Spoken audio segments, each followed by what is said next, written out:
नमस्कार दोस्तों, स्वागत है आपका कृषि मित्र यूट्यूब चैनल पर। मैं हूं ऋषिकेश माली और आज हम आए हैं इंदौर में, जहां पर हाइड्रोपोनिक्स की खेती की जा रही है। और जिस फार्म पे मैं आज खड़ा हूं उस फार्म का नाम है अलेक्सा फार्म और इस फार्म के ओनर भी अपने साथ है, जिनका नाम है राम चौधरी जी। राम चौधरी जी, हमें आपका इंट्रोडक्शन दीजिए और बताइए आपके बारे में कुछ हमारी ऑडियंस को।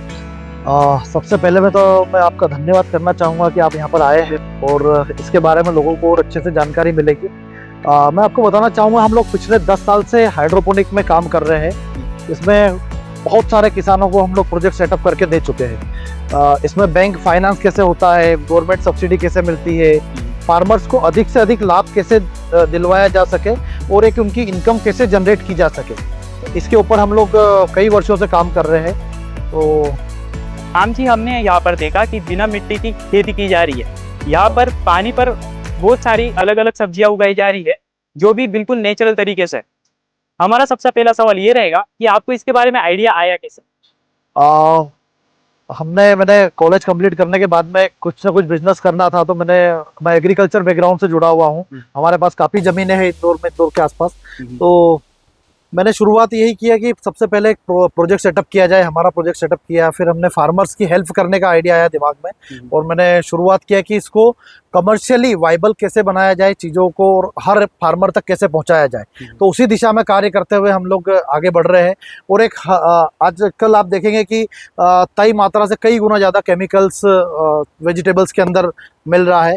तो कम से कम केमिकल का यूज़ करके अधिक से अधिक प्रोड्यूस कैसे निकाला जा सके और फार्मर्स की इनकम को 2 गुना, 3 गुना, 4 गुना, जैसा हमारे प्रधानमंत्री जी का भी सपना है, कैसे बढ़ाया जा सके। इसमें गवर्नमेंट भी बहुत सारी हेल्प कर रही है। फार्मर्स को सब्सिडी, कई प्रकार से सब्सिडी फार्मर को दी जा रही है। तो उसमें फार्मर्स को नॉलेज नहीं होता है, या इन्वेस्टर्स को, या जिनके पास भी लैंड ओनर्स है, उनको नॉलेज नहीं होता है कि गवर्नमेंट का सब्सिडी एनालिसिस कैसे दिया जाता है। तो उसमें उनकी हम लोग हेल्प करते हैं। प्लस बैंक से फाइनेंस भी होता है प्रोजेक्ट, तो बैंक फाइनेंस कैसे किया जा सकता है। तो सभी चीज़ों में हमारी टीम मिलकर हम लोग काम कर रहे हैं। लास्ट 10 ईयर से हम लोग काम कर रहे हैं और पैन इंडिया में हम लोग प्रोजेक्ट सेटअप करते हैं। राम जी, गाँव का किसान ये वीडियो देख रहा है, तो सबसे पहले यह बताइए कि हाइड्रोपोनिक्स होता क्या है? हाइड्रोपोनिक, जैसा कि नाम से ही पता चल रहा है, हाइड्रो मतलब पानी और फोनिक्स मतलब उसके अंदर जो मीडिया जो ग्रो करते हैं उसको। तो हाइड्रोपोनिक्स की ज़रूरत हमें क्यों पड़ी? क्योंकि एक्जोटिक वेजिटेबल्स जो है, इसको ग्रो करने के लिए 10 टाइम्स ज़्यादा ग्रो होता है पानी के अंदर।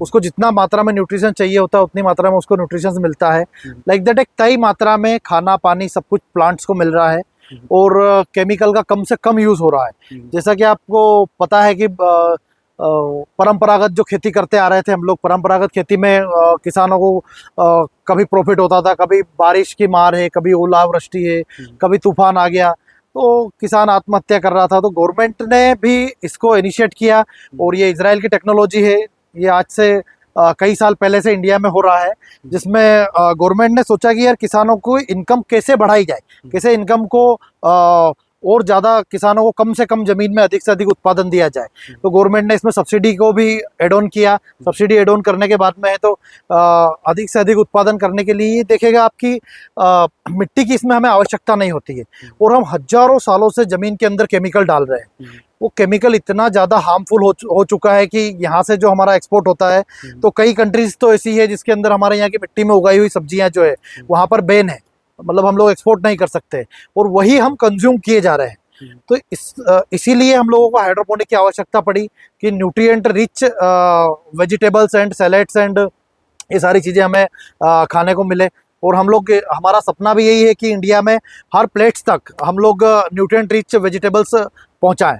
राम जी, जब आपने पहली बार घर पर बताया कि मैं हाइड्रोपोनिक्स की खेती करना चाहता हूँ, तो घर परिवार और रिश्तेदारों का रिएक्शन क्या था? वैसे मैंने किसी से पूछा तो नहीं था बिजनेस करने के पहले, बट जिसको पता चला, फार्मर से बात हुई, कुछ इन्वेस्टर से बात हुई, तो उनको लगा यार ये तो काफ़ी एक्सपेंसिव है और खेती के ऊपर इतना पैसा लगाना, मतलब किसी की मेंटेलिटी बन नहीं रही थी। सही बात। तो हमने धीरे धीरे फार्मर्स को कन्विंस किया, कुछ प्रोजेक्ट लगाया, कुछ सेटअप है। गवर्नमेंट का भी अच्छा इनिशिएटिव है इसके अंदर। बैंक ने भी सपोर्ट किया, बहुत सारी बैंकों ने सपोर्ट किया। बट जब प्रोडक्शन निकला, आरओआई निकला, एग्रीकल्चर कॉलेज से, यूनिवर्सिटी से प्रोफेसर्स आए, उन्होंने इसके अंदर हेल्प की कि कैसे न्यूट्रिएंट देना है, कितनी मात्रा में आपको इंसेक्टिसाइड पेस्टिसाइड का यूज़ करना है। तो सारी चीज़ें धीरे धीरे पता चलती गई और ग्रो होता रहा। तो लोगों का रिएक्शन था यही कि काफ़ी एक्सपेंसिव है और ये नहीं चलेगा इंडिया में।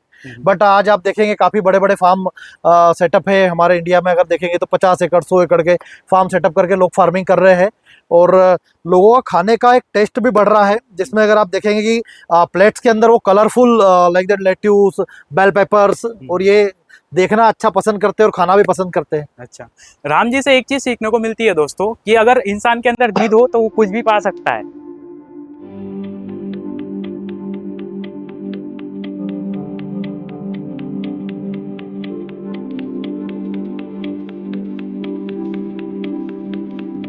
अलग अलग सब्जियां उगा रहे हैं, जैसे कलर कैप्सिकम, लेट्यूस, बॉक चॉय, तो आपने इन्हीं फसलों को क्यों चुना? देखिए, लोगों का टेस्ट भी चेंज हो रहा है, और उत्पादन अच्छा, एग्जोटिक वेजिटेबल है, हाई वैल्यू वेजिटेबल्स है, मार्केट में प्राइस अच्छा मिल जाता है, इसीलिए हमने इनको चुना है। ताकि जैसे बेल पेपर है तो बेल पेपर आपका 140 रुपये से लेकर तो 250 रुपये तक का प्राइस मिल जाता है पर केजी का।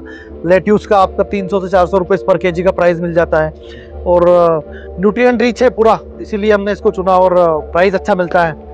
और फार्मर्स को भी यही सजेशन देते हैं, जो भी इन्वेस्टर्स होते हैं या फार्मर्स होते हैं जिनको अपना फार्म सेटअप करना है, कि आप फार्म कैसे सेटअप कर सकते हैं। इसमें उनका पूरा हम लोग हेल्प करते हैं, क्रॉप सिलेक्शन से लेकर मार्केट सिलेक्शन, मार्केट लिंकेज, कहाँ बेचना है, कैसे उगाना, कैसे ग्रो करना है, क्या आरओआई निकलेगा आपका, सारी चीज़ों में हम उनका हेल्प करते हैं। अगर कोई नया किसान ई स्ट्रक्चर को बिल्ड करना चाहे तो उसको शुरुआत में कितना इन्वेस्टमेंट लगता है? डिपेंड करता है कि वो कितने एकड़ में फार्म सेटअप करना चाहता है।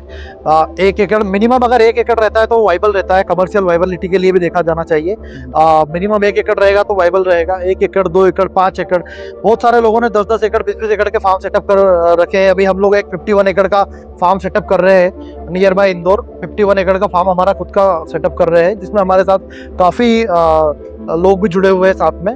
तो वहाँ पर हम एक्जोटिक हब बना रहे हैं, जिससे ये है कि वहीं से पूरा हम लोग उसको एक्सपोर्ट ओरिएंटेड फार्म बनाएंगे। हम लोग फार्मर्स को फार्म कैसे सेटअप करना है, क्या ग्रो करना है, कौन सा क्रॉप सिलेक्शन करना है, प्लस मार्केट लिंकेज क्या होगा, बहुत सारी चीज़ों में हम लोग हेल्प करते हैं। Subsidy analysis, bank financing. जैसे कि आपने सब्सिडी और इन चीजों के बारे में बात की, तो सब्सिडी लेना आसान होगा या थोड़ी रिस्क भरा होता है? नहीं, ये पूरा ऑनलाइन प्रोसेस है। गवर्नमेंट का पोर्टल है, वहाँ पर जाकर हम लोग रजिस्ट्रेशन कर सकते हैं। Plus agriculture infrastructure fund scheme है गवर्नमेंट की, उसके थ्रू आप प्रोजेक्ट के लिए, लोन के लिए अप्लाई कर सकते हैं। अच्छा। आपको बैंक का सपोर्ट भी मिलेगा, प्लस प्रोजेक्ट में अगर आप देखेंगे तो इनकम भी काफ़ी अच्छा है। 30 to 40% आरओआई निकल जाता है सालाना, अगर देखेंगे आप तो। अगर नॉर्मल किसान जानना चाहे आरओआई होता क्या है, तो इसके बारे में जरा बताइए आप। रिटर्न ऑन इन्वेस्टमेंट, आपने जो इन्वेस्टमेंट लगाया है, लाइक दैट आपका कैपिटल एक्सपेंस कितना हुआ है। फार्म में आपने 50 लाख का इन्वेस्टमेंट किया है, तो 50 लाख आपका कब निकल जाएगा, उसे हम लोग फाइनेंस की भाषा में आरओआई कहते हैं। अच्छा, देख सकते हो दोस्तों, ये रेड कैप्सिकम मैंने फ्रेश तोड़ा है। जी, हमें ये बताइए कि यह वेजिटेबल्स आप कहाँ बेचते हैं? बेसिकली हम लोग रेस्टोरेंट, होटल्स एंड रिटेल में भी इसको सप्लाई करते हैं कस्टमर्स को। रिटेल में सप्लाई करते हैं। आपके पास डेली कस्टमर है या फिर होटल्स, रेस्टोरेंट को भी आप टारगेट करते हो? नहीं, हमारे पास ऑनलाइन ऑर्डर्स भी आते हैं, होटल रेस्टोरेंट से भी ऑर्डर आते हैं हमारे पास में। तो हम लोग इस वाले फार्म का तो हम सप्लाई करते हैं। बाकी जो कस्टमर से हम लोग बाईबैक करते हैं, उनका हम डिफरेंट जगह, जैसे मुंबई वाले कस्टमर हैं नियर बाय मुंबई के, तो उनका मुंबई में सप्लाई हो जाता है, रिलायंस में सप्लाई हो जाता है, बिग बास्केट में सप्लाई हो जाता है, ब्लिंकिट में सप्लाई हो जाता है। जैसे बहुत सारे प्लेटफॉर्म से सेल करने के लिए, सेल करने का प्रॉब्लम है ही नहीं, क्योंकि जिस हिसाब से जनसंख्या बढ़ रही है या डिमांड बढ़ रही है हेल्दी फूड खाने की, तो लोगों का एक हैबिट में आ रहा है चीज़ें, और डिमांड भी बहुत अच्छा है। जैसे कि राम जी ने बताया, आपके पास अगर सही क्वालिटी का फल और सब्जी है तो आपको मार्केट में इसको ले जाने की जरूरत नहीं पड़ेगी, खुद कस्टमर आपके पास आएंगे इसको खरीदने के लिए। राम जी, अभी हमें ये बताइए कि आपको हाइड्रोपोनिक्स का आने वाले सालों में क्या फ्यूचर दिखता है? देखिएगा, एज पर CAGR की रिपोर्ट के अनुसार मार्केट जो ग्रोथ है 10 to 15% का ग्रोथ इसमें दिखा रहा है 2030 तक, और अभी $50 बिलियन तक पहुंचने वाला है ये 2030-2032 तक। तो जिस हिसाब से जनसंख्या बढ़ेगी और लोगों के अंदर एक क्यूरियोसिटी आएगी कि हेल्दी फूड एब्जॉर्ब करना है, और धीरे धीरे आ भी रही है, तो मार्केट तो बहुत अच्छा है, काफ़ी अच्छा है, ग्रोथ तो बहुत अच्छा है इसमें। अच्छा, तो आप हाइड्रोपोनिक्स में अभी ऑर्गेनिक फार्मिंग कर रहे हो या फिर? इसको पूरी तरीके से ऑर्गेनिक तो नहीं कह सकते हम लोग। कभी कभी इसके अंदर डिसीज आती है तो हमें पेस्टिसाइड का यूज़ करना पड़ता है, बट एक तय मात्रा में और कम से कम यूज़ करना पड़ता है। तो कहीं ना कहीं हमारे प्राइम मिनिस्टर भी कहते हैं कि आप आगे बढ़िए, हमने सारे व्यापार के दरवाजे आपके लिए खोले हुए रखे हैं, है ना। तो कहीं ना कहीं रिस्क तो लेना पड़ेगा आपको, चाहे कोई भी फील्ड हो, किसी भी फील्ड में आपको जाना है, आगे बढ़ना है, व्यापार शुरू करना है, तो इतना ज़्यादा भी रिस्क नहीं है इसके अंदर। टेक्नोलॉजी के साथ में जुड़ी हुई खेती है ये, और ग्रोथ अच्छी है। 5 to 10 टाइम्स ज़्यादा आप ग्रो कर सकते हैं इसके अंदर जो भी प्रोड्यूस लगाते हैं, तो प्रोडक्शन अच्छा निकलेगा। मार्केट में प्राइस अगर कभी कम भी मिला तो भी आपका प्रोडक्शन अच्छा निकला तो आप ग्रो कर पाएंगे। तो दोस्तों आज के इस वीडियो में हमने कई सारी चीज़ें जानी है, जैसे कि हमने बेल पेपर देखा, उसके बाद हमने हाइड्रोपोनिक्स भी देखा है। ऐसी अलग अलग चीज़ें हम जानते रहते हैं और साथ ही साथ समझते भी रहते हैं। आपको अगर इन चीज़ों के बारे में जानना है और फार्म विजिट देखना है तो हमारे चैनल को सब्सक्राइब कर देना और बेल नोटिफिकेशन ऑल पर सेलेक्ट कर देना। हम हर बार ट्राई करते हैं कि किसान को ग्राउंड रियलिटी के बारे में जानकारी दे और साथ ही साथ जो सच है उसको सामने लाए। तो जय हिंद, जय भारत, जय जवान, जय किसान। मिलते हैं अगली वीडियो।